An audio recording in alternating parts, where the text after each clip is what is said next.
You know those dreams that feel, well, more real than waking life? Mm-hmm. The kind where you wake up and the coffee tastes a little flat and the morning light looks just a little too sharp because you've just come from somewhere, I don't know, deeper. I do. I've been stuck in this one loop Mm-hmm. for a week now. And it's not even a nightmare. It's just this recurring feeling, this heavy, specific atmosphere that sort of sticks to my ribs all day. And I can't figure out what it wants from me. Those are usually the ones that matter the most. The nightmares, we can dismiss them as fear. Right. But the atmospheric ones, the ones that linger, that's usually the psyche trying to mail you a letter you haven't opened yet. So Yeah. let's open it. Where does it start? It starts the same way every time. I'm walking where the street ends, Okay. but it's not a dead end in the city planning sense. It's a softening. The pavement just gives way. A soft. Yeah, first to gravel, then to packed earth, and then nothing at all, just space. And the night isn't falling exactly. It's gathering. It pools in the hollows between houses. It thickens behind the fences. It feels like it breathes. That's a very specific distinction. A softening rather than the stop. It sounds like you're describing the edge of the conscious mind. What do you mean? The place where the paved logic runs out and you hit the raw earth of the unconscious. And in this gathering silence, you aren't just wandering, are you? You're looking for something. No, I'm not wandering. I'm hunting.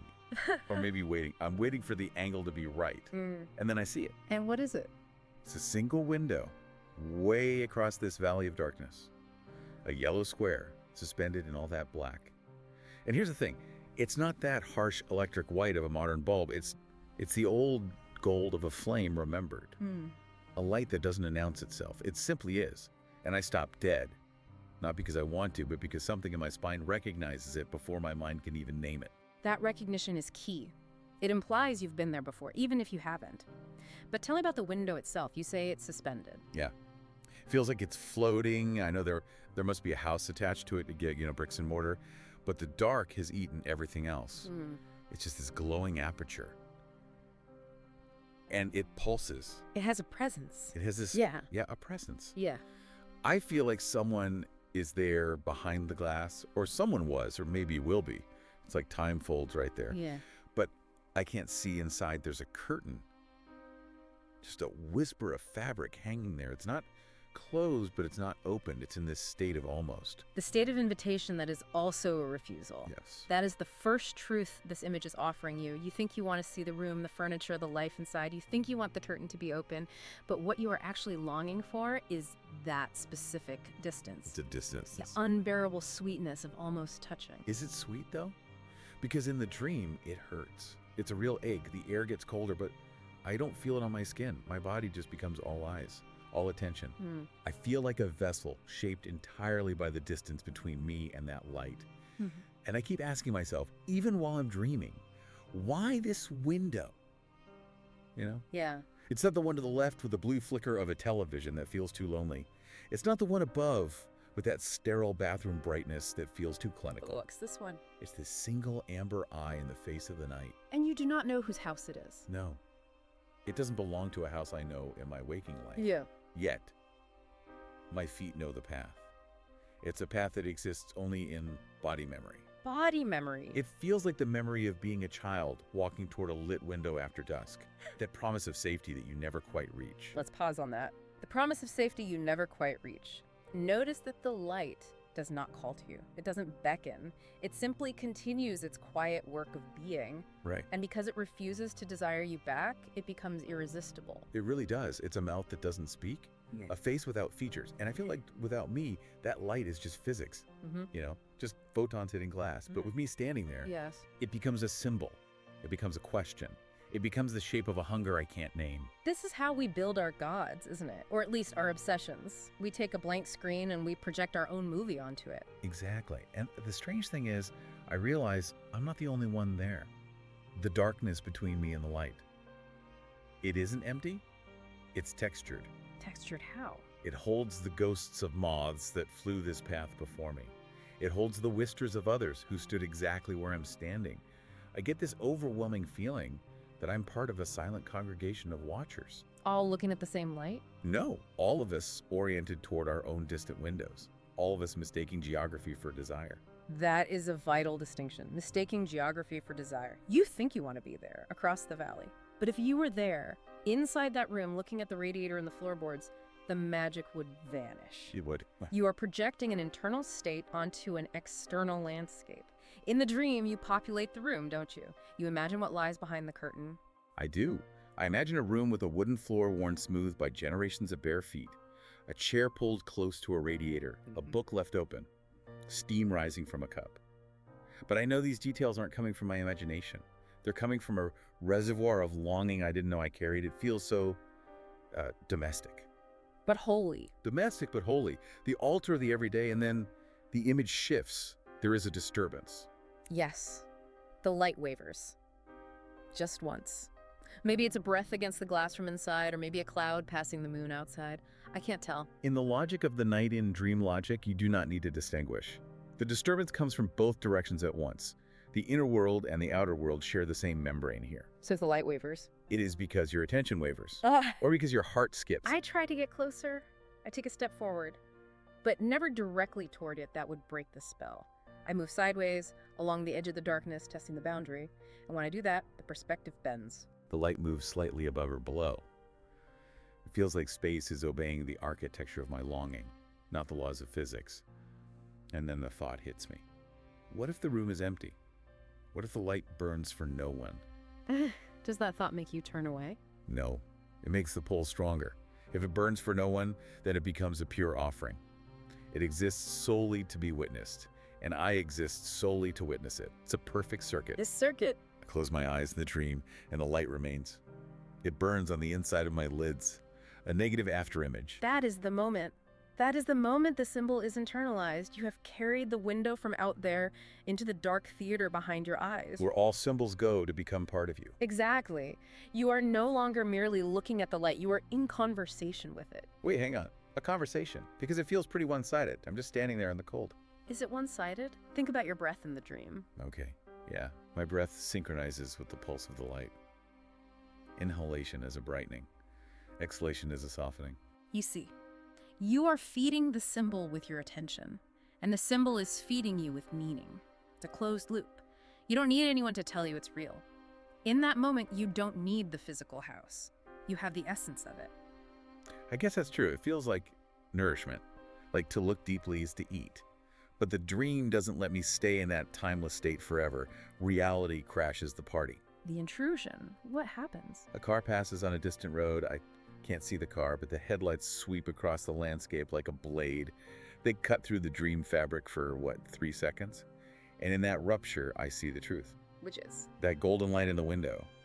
It has no power in the world of engines and schedules and taxes. It's so fragile. It felt so powerful a second ago. But against the high beams of a Ford, it's nothing. And yet, I would suggest that this fragility is its strength. What can be measured? The car, the road, the schedule can be lost. It can be wrecked. It can be late. But not this. But what lives in the space between heartbeats cannot be taken away. The dream reknits itself after the car passes, doesn't it? It does. More seamless than before. And I realize I've been preparing for this moment my whole life. Every evening walking home, every street lamp on the ceiling, they were all rehearsals. Let us follow that thought. Let's follow it down.